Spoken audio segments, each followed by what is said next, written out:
নমস্কার বন্ধুরা, হর্ষিতা নিশ্চিতা কিচেনে সবাইকে অনেক অনেক স্বাগত জানাই। তো আজকে আমি পুর পিঠে বানিয়ে আপনাদেরকে দেখাবো খুব সহজভাবে এবং খুব সুস্বাদু খেতে। তো দেখুন পুর পিঠে বানাতে আমার কী কী লাগছে। এখানে আমি গুঁড়ি নিয়ে নিয়েছি, এখানে আমি নারকেল পুর বানিয়ে নিয়েছি, এখানে আলু পোস্ত পুর বানিয়েছি। এবার আমি গুঁড়িটা ভালোভাবে মেখে নেব, হালকা হালকা জল দিয়ে মাখতে হবে, এইভাবে মেখে নেব। তো এইভাবে গুঁড়িটা আমি মেখে নেব। বন্ধুরা, গুঁড়ির মধ্যে আমি পরিমাণ মতো নুন দিয়ে দিয়েছি, এবার এটা ভালোভাবে মেখে নেব। তো বন্ধুরা দেখুন, আমি খুব সুন্দর করে গুঁড়িটা মেখে নিয়েছি। এবার আমি পিঠে বানাবো। এভাবে দুটো হাতের মধ্যে গোল করে নিতে হবে, এবং রাউন্ড শেপ। এবার ফিঙ্গারের সাহায্যে এভাবে প্রেস করতে হবে। দেখুন এইভাবে আপনারা বানিয়ে নেবেন। খুব সুন্দর করে নিয়েছি। এবার এখানে আমি নারকেলের পুরটা দিয়ে দেবো। এবার এর মুখগুলো বন্ধ করে দেবো এভাবে।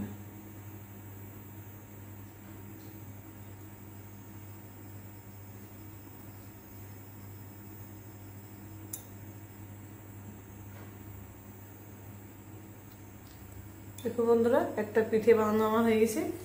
এইভাবে আমি সবকটা পিঠে বানিয়ে নেব। তো বন্ধুরা দেখুন, নারকেলের পুর দিয়ে আমি সবকটা পিঠে বানিয়ে নিয়েছি। এবার আমি আলু পোস্ত পুরের পিঠে বানাবো। ঠিক একইভাবে সবকটা পিঠে বানিয়ে নেব।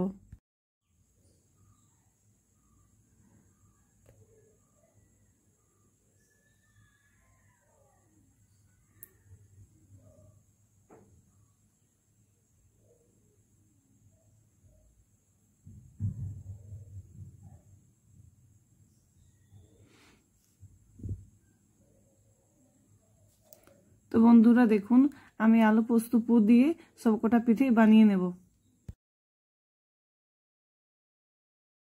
তো বন্ধুরা দেখুন, আমি সবকটা পিঠে বানিয়ে নিয়েছি। এবার আমি এটা সেদ্ধ হওয়ার জন্য দিয়ে দেবো।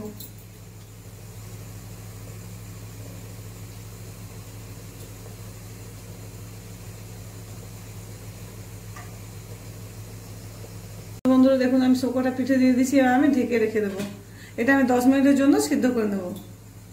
তো বন্ধুরা দেখুন, আমার পিঠে বানানো হয়ে গেছে। আমি এইভাবে সবকটা পিঠে বানিয়ে নিয়েছি। তো যদি আমার রেসিপিটি আপনাদেরকে ভালো লেগে থাকে, তাহলে আমার চ্যানেলে লাইক করবেন, সাবস্ক্রাইব করবেন এবং সামনে বেল বাটনে ক্লিক করে দেবেন। আপনারা ভালো থাকবেন, সুস্থ থাকবেন। ধন্যবাদ।